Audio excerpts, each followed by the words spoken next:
They say money talks, but in my house, it's the only voice that matters. I spent 40 years building an empire to give my son everything. And last Sunday, when he needed advice on how to be a man, he didn't call me. He called his stepfather. That's when I realized, do my son am not a favor. I'm just a living ATM. My name is Arthur. I am turning 80 years old tomorrow. If you could see me now, you would probably envy me. I am sitting in a 5,000 square foot mansion in Connecticut. The walls are lined with mahogany. The floors are Italian marble. Outside, the gardener is trimming the hedges into perfect, sharp shapes. Everything is perfect. Everything is expensive. But it is so quiet here. I have a chef in the kitchen preparing a feast for tomorrow. Lobster, vintage wine from Dater. The year my son, David, was born. I told the chef to set the table for 12 people. I walked into the dining room 10 minutes ago. I touched the back of the chair at the head of the table. It's a beautiful chair. Hand-stitched leather. But then, my hand trembled. I looked at the chair to my right. The seat of honor. The seat for the eldest son. It is empty. It has been empty for 5 years. I checked my phone. No missed calls. No messages. Just an email from my broker about the stock market. I looked around this golden cage I built. I have 3 cars in the garage that I cannot drive in more. I have a pool that no one swims in. And I have a son who treats me like a stranger. For decades, I told myself, Arthur, you are a good probber. You put food on the table. You paid the bills. I thought that was the job description. I thought if I filled his pockets, I wouldn't have to fill his heart. God, I was so wrong. The silence in this hallway. It is heavy. It presses against my chest wage. It feels like a judgment. I sat down at the long table alone, and I stared at the expensive silverware. I saw my reflection in the polished spoon. Just an old, withered man in a suit. I realized something terrifying. I have acquired everything a man could ever want, except the one thing that matters. I thought my sacrifice was noble.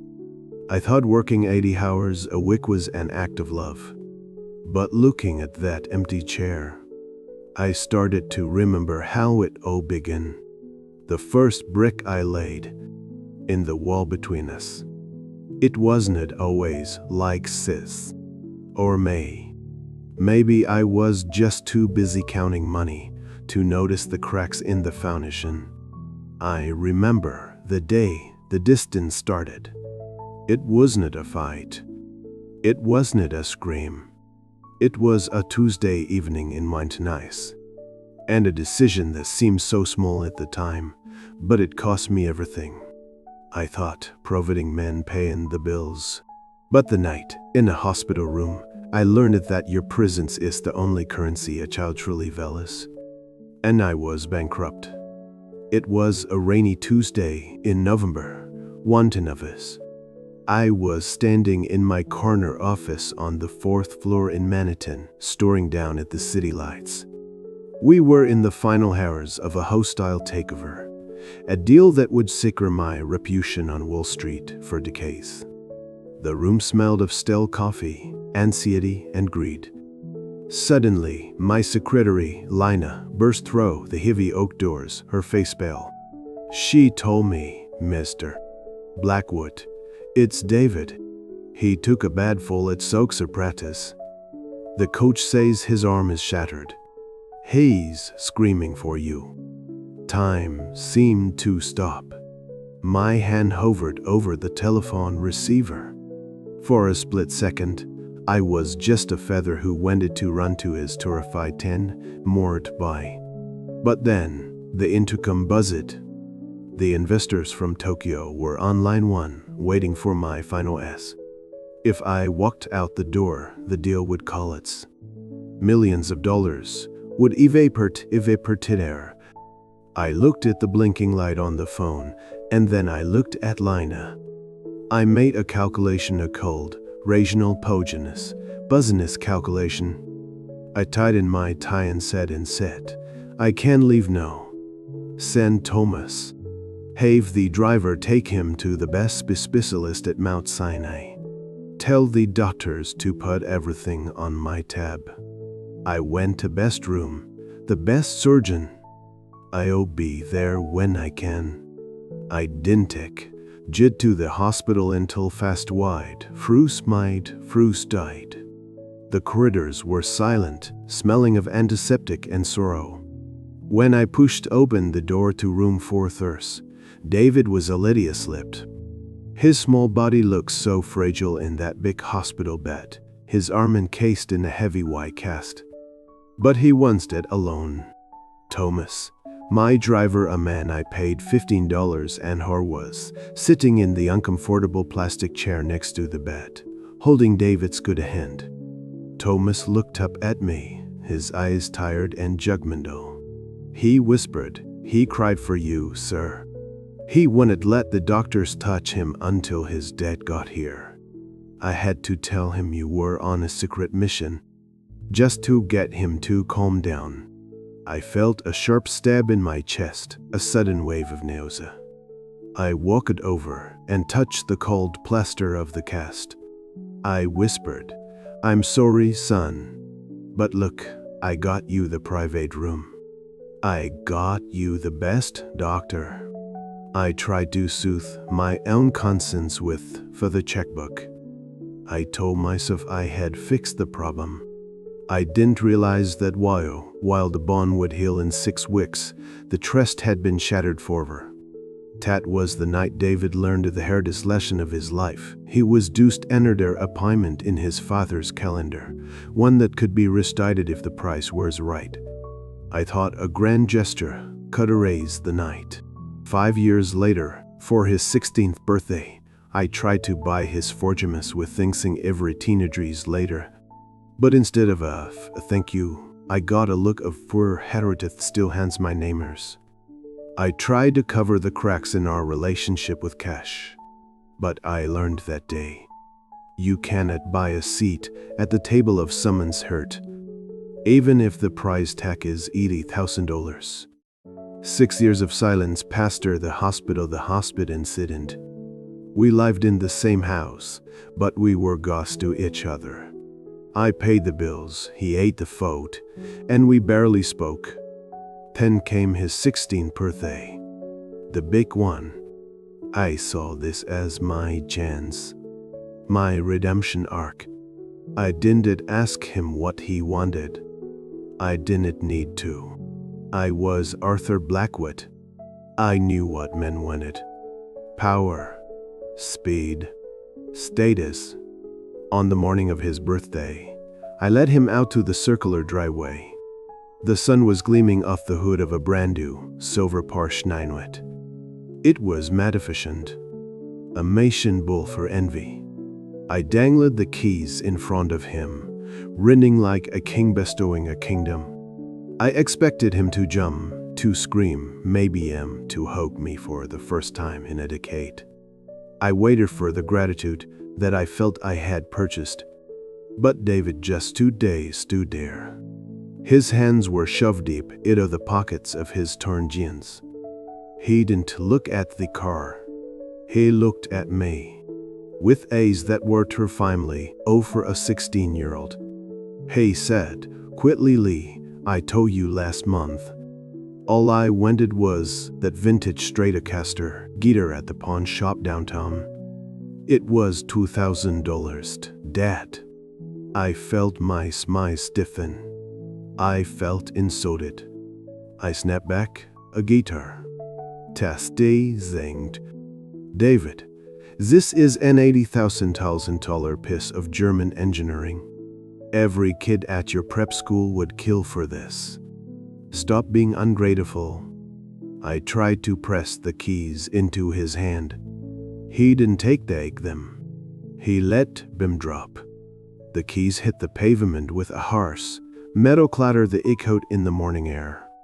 He looked at the car with disgust and indifference, then looked me dead in the eye and said, "You didn't buy this for me. You bought it for you. You want me to drive around so people say, 'Look what Arthur Blackwood gave his son.' You don't know who I am. You don't even know what music I listen to." He turned around and walked back into the house, leaving me standing there next to the shiny, cold metal beast. I was furious. I thought he was a spoiled brat. I didn't realize until much later that by rejecting the car, he was rejecting me. He was telling me that my currency had no value in his world. I picked up the keys from the asphalt. They felt heavy. And for the first time, I realized that I couldn't drive my way out of this mess. I thought that was the worst it could get. I thought he would eventually come around, go to business school, and take over my empire. But 4 years later, on his college graduation day, I saw a picture that shattered my realities. I wasn't being pushed away. I was being replaced. I paid $200,000 for his education. I thought that made me a great father. But on the most important day of his life, I learned that a checkbook cannot clap and a bank transfer cannot hoe. When David got accepted to Harvard, I didn't cry tears of joy. I felt validated. I looked at the acceptance letter and thought, see, my investment paid off. I paid the tuition in full the next morning. No loans. No debt, just a signature on a check. I told my partners at the firm, my boy is going to the Ivy League. I wore his success like a badge of honor on my lapel. 4 years flew by. Graduation day arrived in May. It was a Tuesday. But on that same Tuesday, the acquisition of a rival tech company was closing. It was the biggest merger of the decade. I was the lead negotiator. I looked at the calendar. I looked at the flight schedule to Boston. And I made the choice that defined my entire life. I told my secretary to send a gift basket, the biggest one available. Evil Bilbind, Fied, Fet, Tet, said, "Proud of you. Make the Blackwood name great." I sat in that barroom in New York, surrounded by layers and sharks. We closed the deal at 2, Farsard ardor. Champagne popped. Handshakes all around. I felt like a titan of industry. I pulled out my phone to check the time, thinking the ceremony must be over. I opened Facebook. My ex-wife had posted a photo album titled David's Big Day. I swiped through the pictures. Here was David, in his cap and gown, holding his diploma. He looked older, stronger. But then, my thumb froze on the screen. In the center of the photo, David wasn't standing alone. He had his arm around a man I had never seen before. A man named Robert. He looked pathetic. He was wearing a gray suit that was clearly bought off the rack too loose at the shutters. The fabric looked cheap and synthetic. His tie was crude. His hands were rosette, he cast the hands of a laborer. He looked like a nobody. But the way David was looking at him, God, it stopped my heart. David was leaning into him, grinning with a warmth I hadn't seen since he was 5 years old. And this Robert. He had his hand on David's shoulder, squeezing it with a prise so fierce it rated through the screen. I zoomed in on the photo. I was searching for myself in the background. Maybe a mention in the caption. Thanks to Dad for the tuition. Nothing. The caption read, "Finally made it. Thank you to the man who never missed a single game, a single crisis, or a single moment. Love you, Pop." He called him Pop. I was the one who wrote the checks. I was the one who built the foundation. But this man in the cheap suit, he was the one standing on it. I sat in my multi-million-dollar office, losing my silk tie, and for the first time in years, I felt like braid. I felt like breath. I had to know who he was. I had to know what this man had that I didn't. So, I did what I always do. I investigated him. I dug into Robert's life, expecting to find a con artist or a fraud. But what I found was much worse. I found the one thing I couldn't buy. I investigated the man who stole my son. I expected to find a rival, a genius, someone better than me. Instead, I found a carpenter with dirt under his fingernails, and a bank account was practically empty. The dossier lay on my mahogany desk. It cost me $5,000 to have a private investigator dig up everything on Robert Miller. I poured myself a glass of scotch, prepared to destroy this man with his own secrets. I opened the file. Robert Miller, age Fiat, carpenter, annual income Boishua, to race. I laughed out loud. It was a dry, hollow sound that bounced off the walls of my empty library. For 2,000, I make the before I finish my morning coffee. He drove a Toyota Ford truck with rest on the bummer. He lived in a small 2-bedroom rental in the suburbs. He had 0 stocks, 0 bonds, 0 legacy. He's a nobody, I whispered to the empty room. He's a loser. But then, I turned the page to the surveillance photos, and the laughter died in my throat. There were pictures of them over the last 5 years. Pictures I was never meant to see. Here was Robert teaching David how to change the tire on the side of the road. David's hands were covered in grease, and he was laughing. Here was Robert and David sitting on a cheap plastic cooler, fishing in the muddy lake, drinking store-brand beer. Here was Robert helping David tie his tie before a job interview. Tie I probably paid verbally. Paid Robert was destined, high testing timed. Frybert was the one adjusting timed. I looked at my hands. Soft, manicured, hands that signed checks. He had never held a winch with my son. I had never baited a hook for him. I had outsourced everything. I hired a nanny to feed him, a tutor to Tim, a coach to train him. I realized with a sickening jolt, I didn't raise my son. I financed him. Robert. This poor carpenter. He didn't give David money. He gave him time. He gave him the boring Sunday afternoons that I thought were a waste of productivity. I stared at a photo of them eating burgers in a tiny backyard. They looked like kings. I looked around my mansion. It felt like a museum, a cold, sterile museum where visitors are not allowed to touch anything. I was jealous. I was jealous of a man who probably worried about the price of gas, because he had the one asset I couldn't acquire.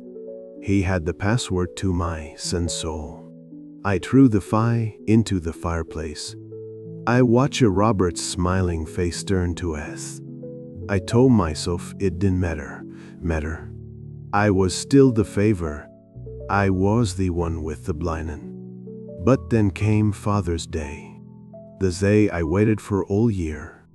The day the phone finally rang. And I wished I had never picked it up. I waited all year for the phone to ring on Father's Day.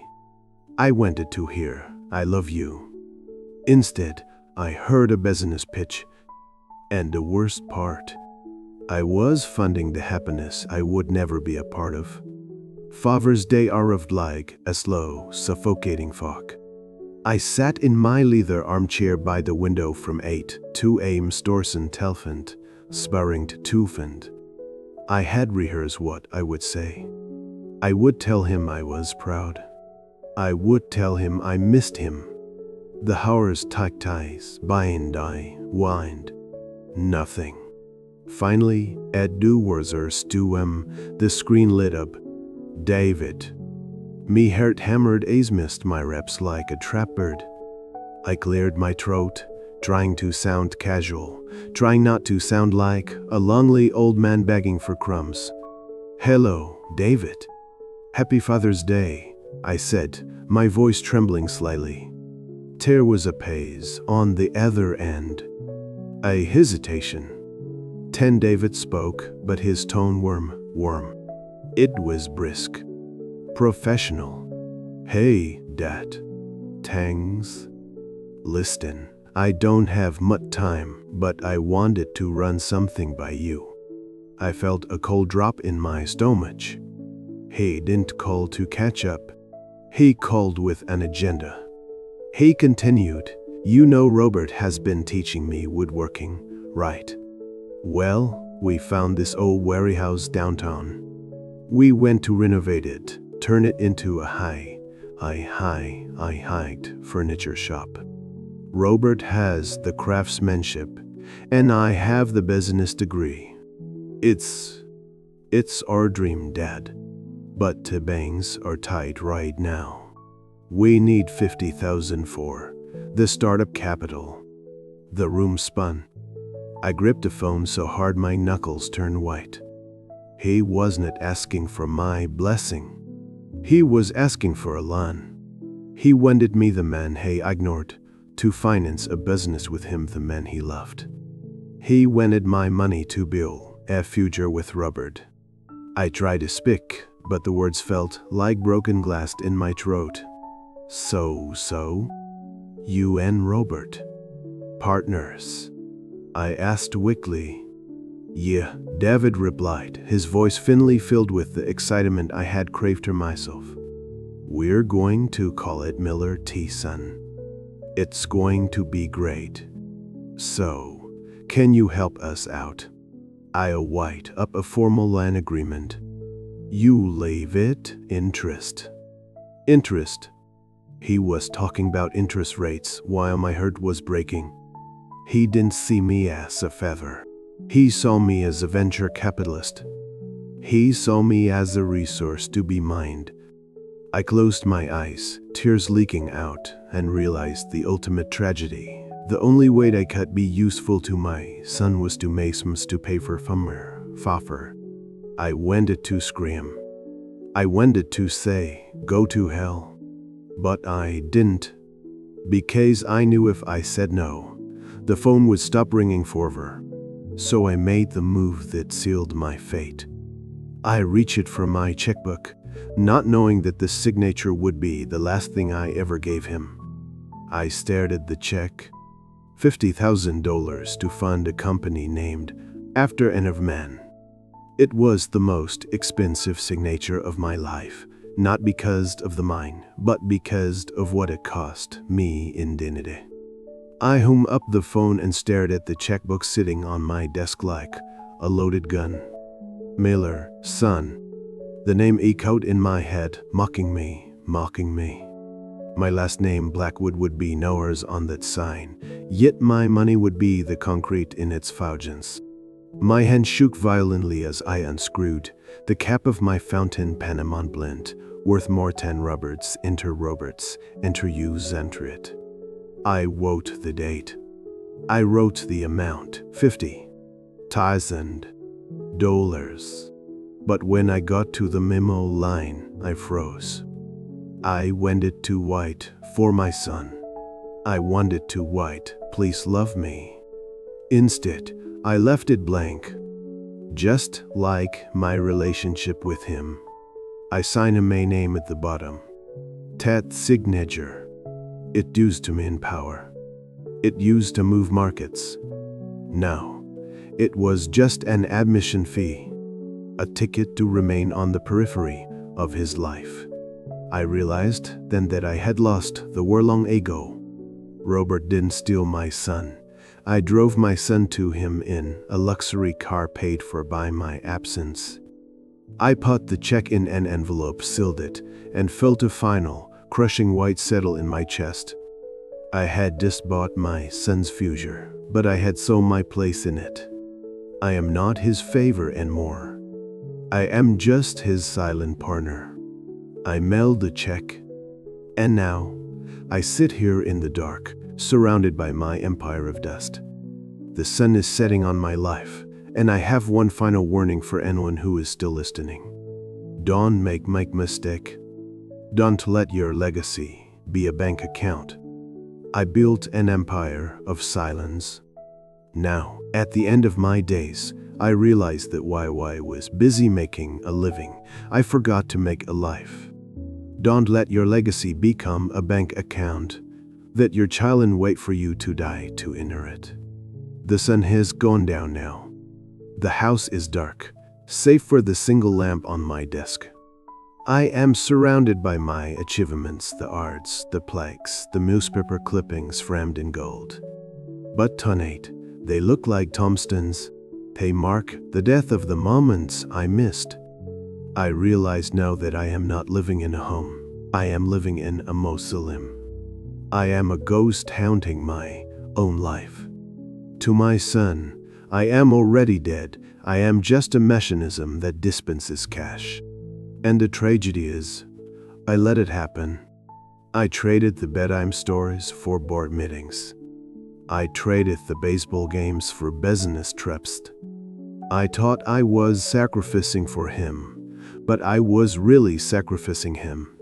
So, please, listen to an old man who has nothing left but his regrets. If you are a father, go home. Go home right now. Turn off your phone. Forget the deal. The deal will be there tomorrow. Waste mice. Child's child will not. Don't buy the expensive toy. Down on the floor and play with the cheap one. Don't send the check sew up. Because in the end, when your hair is white and your hands are shaking, you won't care about the balance in your bank account. You will only care about who is sitting in that empty chair beside you. I have millions of dollars. But I would trade every single penny just to have my son look at me the way he looks at Robert, just once. But I can't. That deal is closed.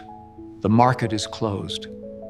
And I am bankrupt.